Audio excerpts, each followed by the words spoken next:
It's the Arch Advocate Show. Welcome back. Hey, listen, got a lot of stuff to get to today. We're going to be talking about the religious behavior of the left. It's truly the new religion is leftism and postmodernism. Now, I'm going to qualify that statement. We're going to talk a little bit about a pragmatic view at blessings and curses. And this is, before you don't hit stop just yet. Dear atheist, stick around. I promise I'll make this worth your while. Remember, pragmatic look at it, right? I say blessings and curses, and you're thinking of like Dumbledore or Harry Potter or whatever. No. There's actually a very practical explanation for those things, and if you stick around, I promise this will make sense for you. Now look. I really appreciate you guys tuning in. Since I changed the format of the show, I have found myself on a list. This show is now considered alternative right-wing show, an alternative right-wing show, and because of that, I'm not received as favorably as I used to be on Apple, on iTunes and SoundCloud and these other platforms. So the fact that you're listening, I do appreciate that. Please hit subscribe. All right. Now, I told you I'm gonna set my Patreon account up a little bit differently, where there's going to be different tiers. Where if you support the show on different levels, you will be entitled to different things. But either way, no matter what you do, please hit subscribe and please join us on the Telegram group. Oh yeah, I have to fix my Telegram link. But if you don't have Telegram already, download it, get it. It's a social media platform, but it's all private and it's encrypted, and a lot of people use it mostly for talking about cryptocurrencies and whatnot. But you can create anything you want. Going forward, now look, let's take a look at what the behavior of the left, and let's see if we can compare it at least to any sort of well-established religious behavior, right? I say it that way because it's like there's religion, right? That word religion, it has its own definition and it's very solid, and it's like, well, this is what it is. But then there's religious behavior, and then you get into some some more fluid definitions, if I can put it that way. Right? But let's start off with the concept of just blessings and curses. Right? Hold on, atheist. Don't go anywhere. Hold on. Right?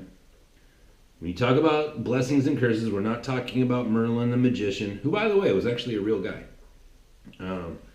You might want to look into the history of like who Merlin the magician was. He was actually a Christian, and he was not a caster of spells or anything like that. But when you talk about blessings and curses, like I say, you might imagine like a witch on a broom, or some sort of wizard with one of those funny, hats that's pointy or whatever. But let me submit to you that that mystery, right, the mysterious nature of blessings and curses it's really not that hard to approach at all. And I think I may have talked about this once, but let's dive into this just really quick. Like, can we say that if I let's just take you for example. Let's say that you maybe your wife buys you a really loud shirt, right? It's very colorful, has a lot of different patterns on it, whatever. Has a gigantic collar. You know what I mean? Like it looks, like like a clown shirt or whatever. But for whatever reason, like you decide to put it on and go to work. And you go to work, you walk in the door, and everybody starts laughing at you and says, "What's up with that stupid shirt?" Well, you're going to have a certain response in your body. You are going to have a very physical and identifiable feeling about that. You're going to feel it in your body. It's going to make you feel a certain way, and therefore you're going to start thinking a certain way. Why? because people spoke some things over you that made you feel a certain way. And in this case, it's probably bad, right? Or if you go and you find a tailor, and this is kind of a dream of mine, is to one day have enough money to where I could easily justify going to the people who do the tailoring work for all of the James Bond movies. Like, those are actual people, and I want to go to them and have a suit made, tailored just for me.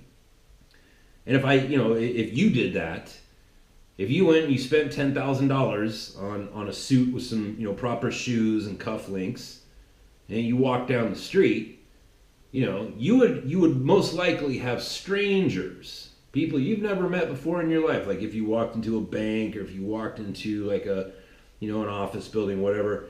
Like if you walked into a room where there were other people who had suits on and dresses and makeup, or for the women, whatever. If you walked into that room, people would probably stop you and say, "Hey, man, that is a great suit. My goodness, like that was made just for you. You look very handsome, sir. You look very dapper today." You know what I mean? They're going to speak those words over you, and you are going to have in that moment a very physical response to that.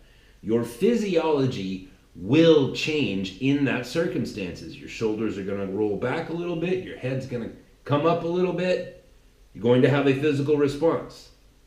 In this case, I think we can all agree that would be considered a good response. Why? Because people spoke things over you, to you, and through you. Now that's science. Like we can, Anthony Robbins has spent a lot of money tracking the science on this, and other people that are of Anthony Robbins' ilk, the motivational type people, the people who, for whatever reason, that their passion in life is trying to figure out like what motivates people, and why is it that there's so many unsuccessful people, and what is it about successful people that's so different? Like they study that stuff, and this is one of the things that they have paid people to study, like scientists, like neuroscientists. Like we can see that if somebody says something to you that's complimentary, you're going to have a rush. You're going to get a quick dose of epinephrine and dopamine and all these good, the good drugs that you have in your body to make you feel good, make you feel confident, these sorts of things. We know that those things are very easily triggered by words alone, right? You can put somebody in a better mood with just your words. That is proven, and they can track. The scientists, they can track the actual chemicals. They can plug things. Those little monitors onto your brain. Well, not your brain, but your skull cap that monitors, the electric activity in your brain. They've studied this stuff, and it's conclusive, right? Words are very powerful. That's a blessing. That is a very sort of a beginner level at what a blessing is. Are you with me, atheist? Right? Now, I know a lot of my listeners are already on board, but dear atheist, like, are you okay with that? Right? Can you warm up to that idea that speaking words of life over other people is so significant that you can literally, with your words, control to a certain degree the chemicals in another human being's body? Do you agree with that? Do you agree that that is proven science? That with your words, you can speak words to another person and alter the chemical composition of their body in a moment. In just a moment. Do you agree with that? Well, that's if it's done for good, right? If it's done to empower people and to lift spirits, lift their heads up or whatever, it's like that's a blessing.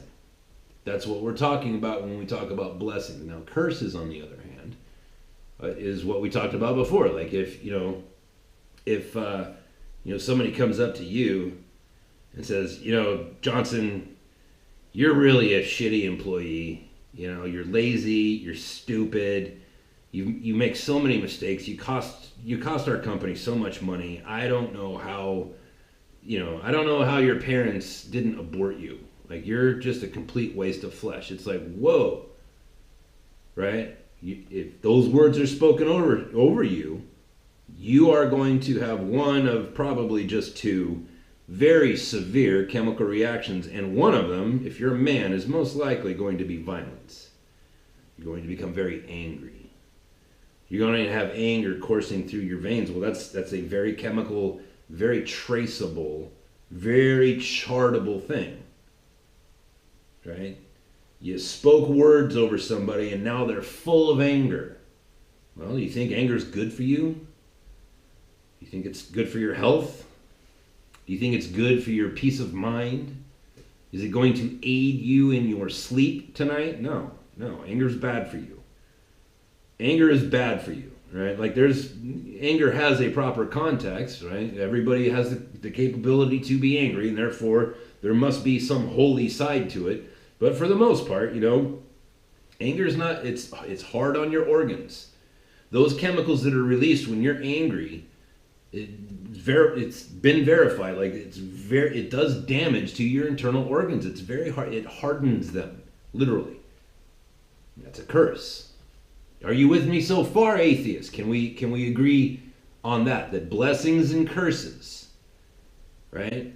The ability to just speak words and alter the chemical composition of another human being's body. Well, that's an entry level. That's a very, as I say, like I keep alluding to this idea of pragmatic spirituality, right? Well, I just gave it to you, right? That's a pragmatic look at something that is of a very spiritual nature, but now, because of the progression of mankind and the technology that's available to us, we know that works. We know that. We know that encouraging words are good, and discouraging words are bad, right? Empowering words are good, and emasculating words are bad. And we know that, and we know how it affects the human physiology. We have an idea about how it affects the psyche, right? Because sometimes, if you tell somebody that they can't do something, that's a good way to guarantee that they will in fact do that thing. I'm like that. A lot of men are like that. Like, yo, you want to get me to do something? Tell me I can't do it. Tell me that it's impossible, that I'm not capable of doing it. And it's like, ooh, right? That sounds like a challenge. You know what I mean? Like, so there's that too. And so, from there we get into an even deeper concept of like blessings and curses, and it goes way deeper than the examples that I just gave you. But just at an entry level, when we talk about blessings and curses, have I now made it so that that concept is more accessible? You know what I mean? Like more, because a lot of times when you talk about things like this, people shy away from it. Like, oh, you're going to start talking about the second coming of Christ and the rapture and the battle of Armageddon. It's like, no. Someday I will, but for now, like let's just take a very pragmatic look at this. Do you believe what I just said? Do you believe that science has proven the things that I said that science has proven? Like, do you believe that? I mean, because if not, then go ahead and hit stop and go listen to another podcast. But you know what I mean? It's that mysterious thing of blessings and curses in that context is now not a mystical thing anymore. It's like, oh no, that's a very practical thing. I can approach that very pragmatically. I know that this is a fact. Right? So, all that being said, I say all that to say this, that your words, and the words of other people, are very important. And people cast curses and people cast blessings all day long without ever realizing it. You do it all the time. Right? You do it all the time. Like your kid comes home from school, or you get home from work and your kid's home, and they're 5 years old, And they got one of those crappy pictures that they paint, they used a crayon and they just scribbled all over a piece of paper. And they're like, Daddy, look at this artwork I made. And you're looking at it thinking like, oh yeah, you're a real Picasso. But you don't say to your child like, that's actually a piece of shit. We need to send you off to art school because this is ridiculous. That work is garbage, and you ought to be ashamed of yourself because under no circumstances is anybody ever going to look at that and think like, oh wow, that's really deep and profound. No. Why is it that you don't say that?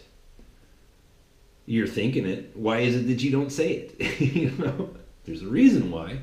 It's because you don't speak curses over children. That's why. You don't speak, you shouldn't be speaking curses over anybody, but in that context, like you go automatically to a place in your mind where you're like, oh, that's really pretty, honey. Like, just tell me more about this, right?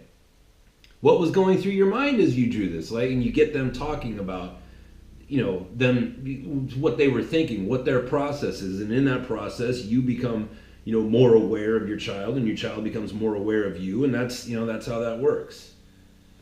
Blessings and curses. And in the segment at the end called, Bible stuff, we're all of this is going to tie into when Jesus said, bless those that curse you. Bless and do not curse. And we, again, like, pastors and, teachers and whatever in Christianity, like they'll glaze over that passage, but they never stop and say, what's really going on here? Again, Jesus had a ministry that lasted for 3 years.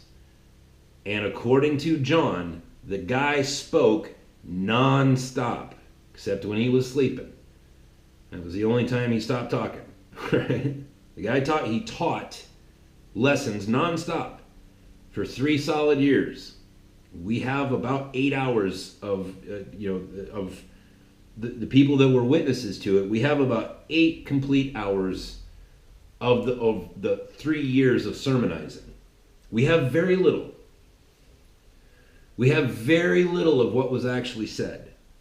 Right? So every time that you see the words in red, if you will, you have to stop. Every single one of them, you have to stop and say, why is it that Matthew or John, because Mark and Luke, well, it's a different story, but Matthew and John were actually witnesses to everything that Jesus said. And so you got to appreciate their dilemma was that, John said, look, he talked all the time and there's no way I could possibly write it down. So that means, the fact that John pointed that out, that means that what we have by Matthew and by John is what, in their opinion, was the stuff that needed to be passed down, the stuff that could not be excluded, because they had to exclude almost everything. Do you understand that? The guy spoke for 3 years nonstop, and so figuring out what to put in the book so that other people could read it meant that they had to exclude everything except for the 8 hours of reading that we have. So every single word that we have that's in red, you have to see that as being precious and being vitally important to your spiritual survival. Because that's what Matthew and John thought. They thought, oh yeah, man, this, when Jesus said, like, bless and do not curse, bless those who curse you and despitefully use you. Bless and do not curse. They felt that this was vital to your survival to know that Jesus said that. Bless and do not curse. And I'm going to tell you, if you want to know the mystery, right? If you want to know the mystical importance of why it is that, that those words were repeated in the Gospels, were written down again for us to read them, so that we might dwell on them and meditate on them and pray about them and that sort of thing.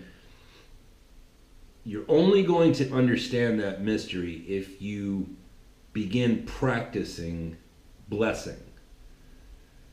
And then you will understand its power. And if you begin practicing cursing, you will not understand its power.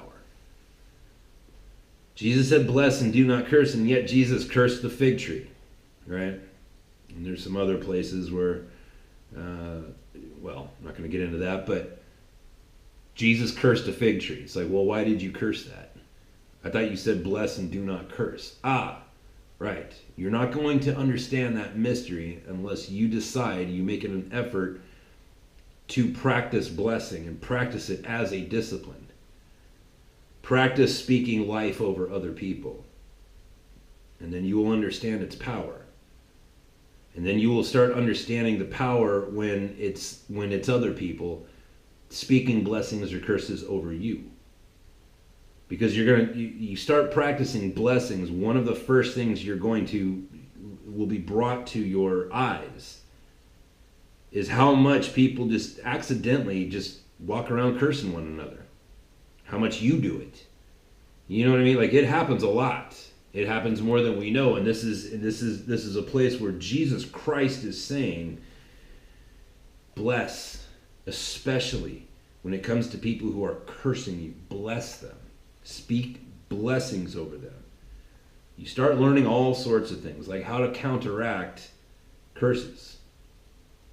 Right? It's like, these leftists, a couple of years ago, they decided that in a very mysterious, very spiritual manner, worldwide, people on the left just started running around calling everybody a racist. Right? You don't think that's bizarre? That it all happened at the same, like it was happening in America, and it was happening in South Africa, and it was happening in New Zealand and Australia and Canada. You know what I mean? Like, there wasn't some coordinated effort like, hey, everybody on the left, we're all going to start walking around calling everybody a racist. No, it all happened very organically. People just running around throwing out these curses. You're a racist, you're a racist, you're a racist.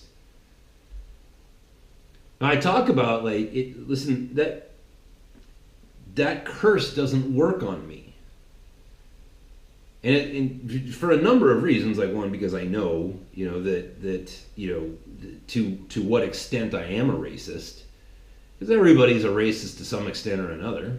You know what I mean? Like, if you drive down the road and somebody cuts you off, your mind is going to go automatically to a place where you're going to try to identify that person so that you can insult them based on that identity. It can be an old white lady. And you're going to think, oh, whitehead, you old bag. You're going to blame them because they're old. And you'll probably be right. You know what I mean? But that's racist. Or that's ageism. You know what I mean? But it happens so automatically. It's like, well, you drive down the road, somebody cuts you off, they're wearing a yarmulke. Guess what? Somebody cuts you off. Right? You're driving down the road, somebody cuts you off. You look in, they're black. Guess what? And if they're white, guess what? You're going to look for the thing that makes them, like if you're a white person, you look in the car and it's another white person, only they're old, like I said, or if they're, like a redhead, you know what I mean? One of the people who are so white that it appears to be is like a medical condition. Ah, you soulless redhead, you know what I mean? Like, that happens. Like, there's so when people run around, they're calling everybody a racist. It works on a lot of people. No, I'm not a racist. Like, I don't do that. For a number of reasons, but I think most importantly is because I practice blessing. And therefore, that curse doesn't work on me. It's like, I see what you're doing there. It doesn't work. No. Nope. No. Yeah, I'm a racist. I am that, right? And I've talked about, my racism and my struggle with that. A group of people who were specific to one ethnicity and one region of the world, a large group of them murdered my brother. Now I'm left with the baggage of that, right? That's something that I struggle with, but it's like I dare you. You know what I mean? You want to call me a racist and try to insult me with that? It's like, well, let's have a talk about that then. Are you saying that you can't understand how that might alter somebody's perception for the rest of their lives and give them something to struggle with? Because if not, you don't really give a damn anyways, and therefore I don't have to care about your insults. Right? So, blessings and curses, a pragmatic approach to a very spiritual concept. And just understand, like, that's like when I talk about that, like when it comes to blessings and curses, it's like, look, I've given you like the first layer to consider. Like maybe there's an actual pragmatic thing that you can look at here, a very accessible thing that's not very mysterious at all. And that's your introduction. It goes way deeper than that. It goes all the way to the level of, now you have United States senators getting on TV and saying, it doesn't matter if he's guilty or innocent, we shouldn't have him on the Supreme Court. Right? That is a curse, a spell. By the way, spell, think about it, casting spells. What does spell mean? Well, how do you when you form the letters and write a word, what do you do to write out that word? You spell it, right? Spelling. That's literally what casting a spell means. It's a declaration, right? You're declaring something. That's what casting a spell. That's why that word is used there. It's actually not it's not mysterious at all. It just means you're declaring something. I am spelling this out for you. So when you have Cory Booker on TV saying it doesn't matter if he's guilty or innocent, he can't be on the Supreme Court. That's a spell. He's pushing those words over an ignorant nation. And all they do is they hear that and they're like, oh yeah, it doesn't matter if he's guilty or innocent. And they never think because they're under the spell. And people who are not under that spell, it doesn't work on them, right? For rational people who have some sort of modicum of Christian upbringing, they're like, no, that's not how that works. That doesn't work on me. That spell doesn't work on me, right? You have Dianne Feinstein making all these manipulation tactics to keep this rape accusation in her pocket until after the appropriate time to bring it up. Then she plays it. Then she plays that card. That's casting a spell. The entire nation's mood moved dramatically, right? Both on the left and the right. That's casting a spell. Everybody on the left is like, oh, you know what I mean? Like, oh, let's get Melissa Milano in the courtroom. Like, oh, they lost their minds. You got these old birds on TV, on The View, they're saying like, oh, these are old white men. And people hear that and they're like, yeah, old white man. That's a spell. And people are under it. And this is the new religion of the left. These powers of persuasion and blessings and curses and spells and all that stuff, like these are all very religious terms and we can see them happening on TV, right? Owen Benjamin, he talks quite a bit about his dad. His dad is a professor of persuasive communication. I can't remember the term that he used. There's an actual other term for it, but that's what his dad is a professor of, in colleges. He teaches people how to persuade other people. Now this is something that oddly enough I've practiced my whole life. Well, I mean my whole professional life rather. Working in financial services for over a decade, I can make it sound real sexy, like, oh, I was a commodity broker, a commodity trader. I was a financial services guy. I used to, I worked for a company where we acquired federal debt assets and we bundled them and packaged them and sold them as commercial paper. Like all that stuff sounds very official, but really my job was to cause other people to make financial decisions about their own particular, financial circumstances. I had to persuade them to do that because people do not just automatically get up and say, oh, I'm going to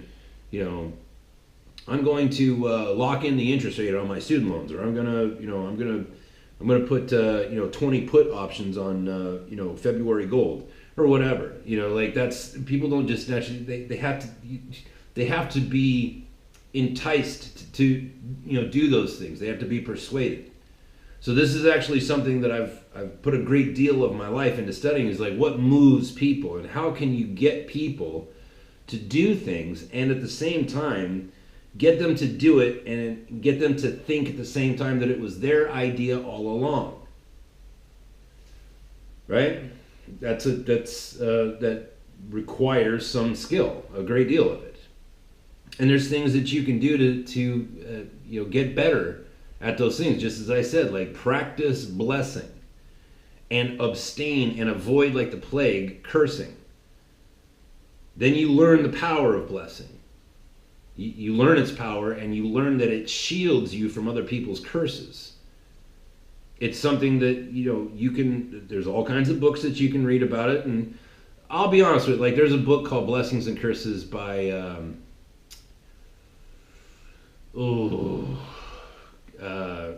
I want to say Neil Peretti, but it's not. It's not Neil Peretti. It's somebody else. And forgive me, but it's a really good book. But there's some places in it where it gets a little too fluffy. Right? It's like I don't know about that. But there's a lot of things in there where it's like, look, some of this stuff is very practical.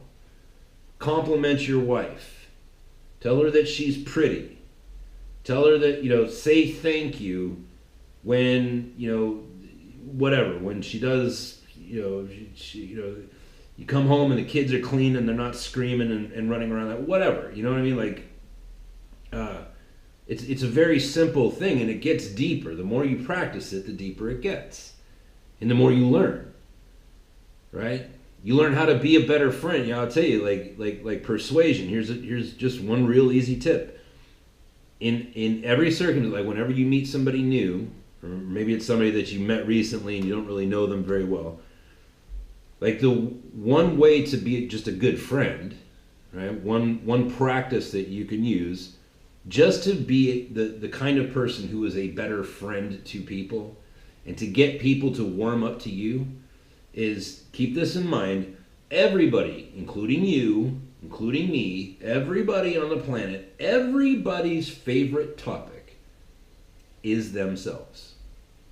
That is an immutable law of the universe.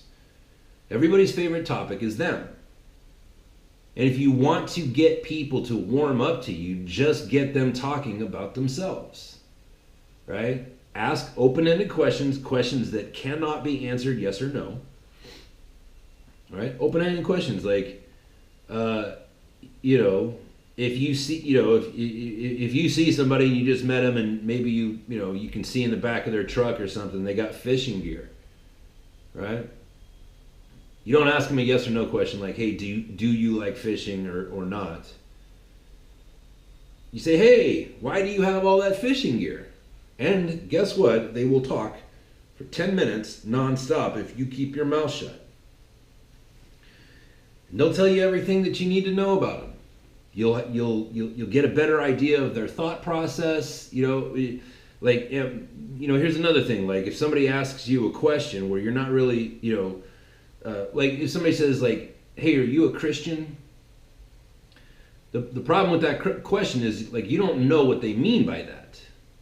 They might, when they say the word Christian, they might have in their mind, an abortion clinic doctor, murdery guy, or somebody like that. You know what I mean? You don't know what they mean by that, so you ask them. Somebody says, "Hey, are you a Christian?" You say, "Well, what do you mean by that?" And you let them talk and let them explain what they mean. Well, by Christian I mean like, are you the kind of person that wants to kill abortion clinic doctors? Then you say, well, no, I'm not that kind of Christian. I don't subscribe to that, but are you a Christian? Well, what do you mean by that? Well, do you think that the Pope is infallible? It's like, oh, I see what you're saying. Well, yes, I am a Christian, but I am not a Catholic. Or you say, yes, I am a Christian, I am a Catholic, and I think that this Pope sucks, and I think that the office of the Pope is silly and outdated and unbiblical, or whatever. You know what I mean? But either way, like you let people, when people ask you questions, like you ask them, like, well, what do you mean by that? That's it. Are you a Christian? Are you a conservative? Are you a liberal? Like these are all very open. And like if you would have asked me 5 years ago, like, are you conservative or a liberal? I used to drive a lot of people nuts with this answer. I'd be like, well, it depends on exactly what we're talking about. On some issues, I'm very liberal. On some issues, I'm very conservative. I can't answer that way anymore now because even my furthest left point of view is considered to the far right nowadays. So everything that I believe that 5 years ago was considered a liberal standpoint now, according to the liberals, is a far right standpoint. It's bizarre, you know what I mean? Therefore, we get into the new religion of the left. And these behaviors that we're seeing, it's religious behavior. Like take global warming, or what do they call it? Oh, climate change. What did they call it 70 years ago? Or, in the 70s? Oh, it's global cooling. They keep changing the terms because their beliefs keep changing. And so they have to change the name of their religion. That's a very religious point. You know what I mean? That's a religious behavior. Right? Look at the way that the left breaks up into different groups. Oh no, black people are the most victimized people in America. No, the Native Americans are the most victimized people in America. No, it's the transgenders. It's the gay people. It's the pedophiles. It's people who are in prison. All these different victim groups. And guess what? They're all fighting one another. That is a very religious behavior. It's not religion, but it's religious behavior. Christian people do that. Muslim people do that. Buddhists do that. They break into their little, in Christianity, it's like, well, there's Catholics, and then there's Calvinists, and then there's, Lutherans, and then there's Baptists, and then there's, you know what I mean? And every single one of those groups, they all hate each other.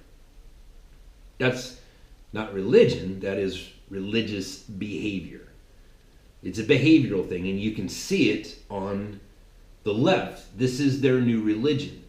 They even have an apocalypse, just like Christian people do, right? And just like Muslim people do. There's an apocalypse coming, people, and unless you believe what I believe, you're going to be on the wrong end of it, man. Unless you subscribe to my way of thinking, you will be the evil people. Right? Christians do that. Hey man, Jesus is coming back. There's going to be a big battle in the Valley of Megiddo where it's all going to come down and Jesus is going to slay all the bad people. Right? And if you're not on the side of the Christians, you're going to lose. Right? Now that's actually, some version of that is actually in our Holy Scripture, right? That's it. That's in there. But on the left, what do they have? Oh, dude, if you don't believe in this book that I read, that was read to me by this professor whom I trust, even though I myself am not a climate scientist, you have to believe what I believe in. If you don't, the sky is going to fall. Right? When they talk about global warming and the polar ice caps are going to melt, that's literally, that's what they're saying. The sky is going to attack us and punish us for our polluting of the air. That's what they're saying. That's an apocalypse, right? A revelation. That nature is going to punish us for our misdeeds and is going to wipe us out in a gigantic battle of the sun versus the earth as it applies to the polar ice caps in the water. That's religion. It's like, well, wait a minute. Are you a climate scientist?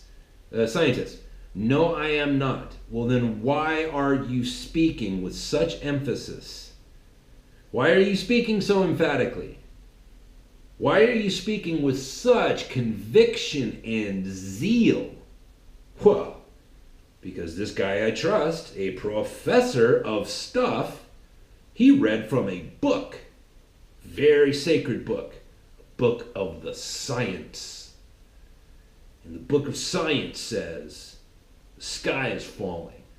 And if we don't tax these corporations out of existence, then the sky is going to punish us. That's religion. Democrats believe, liberals believe, this religious, the religious behavior, right?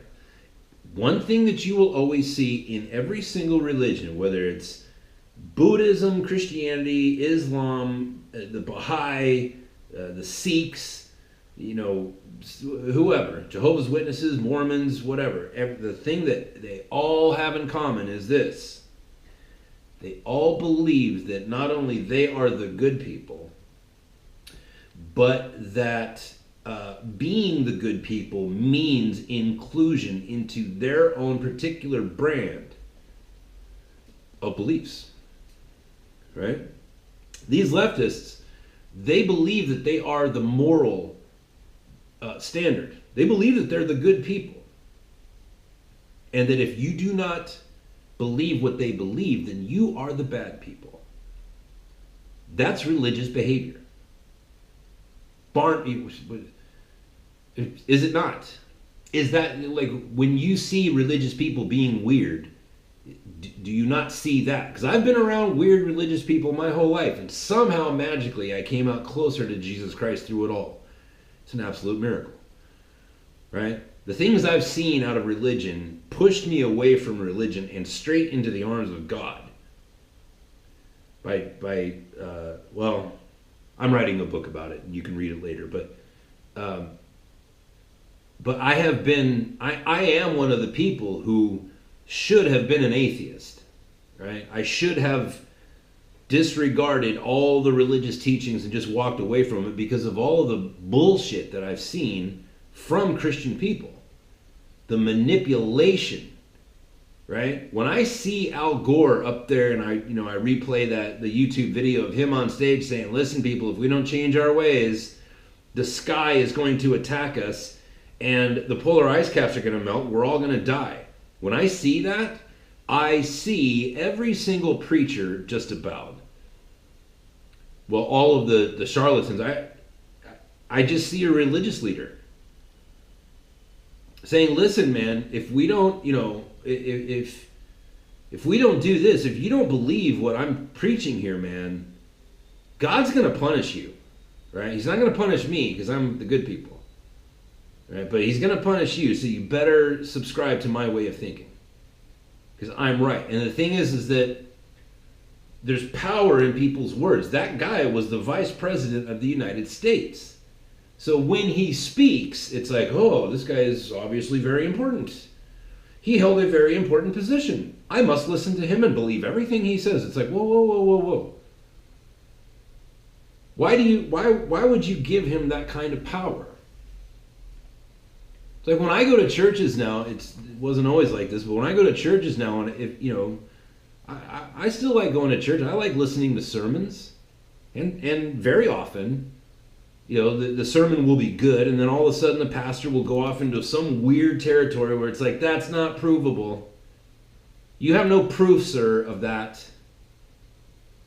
And they'll be talking about the love and grace of Jesus, and the next thing you know, they'll be like, oh, Obama is the Antichrist, and he's going to figure out a way to extend his terms in office. You mean just like you said about Bill Clinton, 15 years ago? I've seen it before. I've seen this one before. You're not correct, sir. You have no way of knowing that. You are not a seer of the future. Nobody is. You're a guesser of the future. And if you would just say that, then I would probably listen. I'd be more inclined to listen to you because that's actually what I did professionally for a long time. I was a professional guesser of the future. Right? But what I'm saying is like these leftists, they have their own priest class of people. They're called professors and politicians. When they see Hillary Clinton on her current 2-year run of running around the world, pissing and moaning about losing, when they see that, they see her as a religious leader, the way that some Christian people look at Joel Osteen or Pope Francis or whoever, right? Creflo Dollar, these kind of people. There's something in us that needs to be fed that thing. There's something in us that needs a religious leader. There's also something in us that needs an enemy.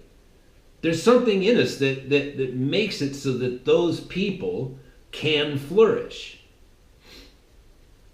And when it's somebody like Jesus Christ or Moses, then things work out well. When it's somebody like Joel Osteen, Hillary Clinton, Al Gore, Creflo Dollar, Michael Avenatti, then things go horribly wrong. Or that professor that we saw in Steven Crowder's video when Crowder confronted that professor who was saying horrible lies about him. He confronted him, and you see what happened? You see what happened when somebody did not buy into their religious bullshit and stepped up to him and confronted him and said, hey man, you're talking bullshit. And he did it in front of all of his followers.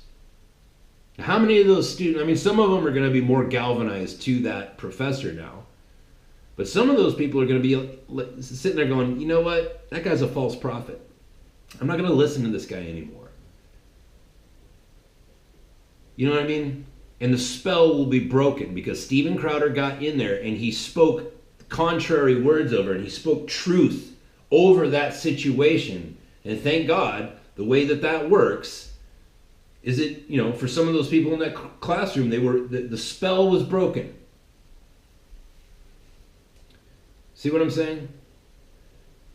Now this new religion, it's, the power of blessings and curses. It's like, you're going to need this tool in your toolbox to get through this so that you don't fall prey to these people's curses. These women running around, and there's just a few of them, but they're running around saying that men are evil. It's like, bitch, we're 50% of this planet. There is no human race anymore without us. There's no human race anymore without you. Get rid of one component and the whole project ends. Oh, these men are evil. Don't say that, right? Because most people, I believe, are smart enough or spiritually mature enough to look at that and say, that curse doesn't work on me. Most women. You're seeing a lot of women right now that are coming out and they're saying, listen, you bitches need to stop talking this way. You're talking about my husband. You're talking about my father. You're talking about my brothers. Shut up, bitch. Right? The spell doesn't work on them because they're rational people who grew up in a nation that held close to a Judeo-Christian ethic. That is significant. Right? And so the evil minions, the demons, like their power, like again, I've said this before. When you see these people on TV saying white men are evil, it's like you're promoting weakness. You're peddling weakness. You're trying to weaken people by getting them to hate a very necessary component of the perpetuation of the human race. You're peddling weakness. That is the occupation of demons. Demons are weakness, and therefore their only merchandise, the only thing they have to sell is weakness. It's the only thing they bring to the table. They are weak.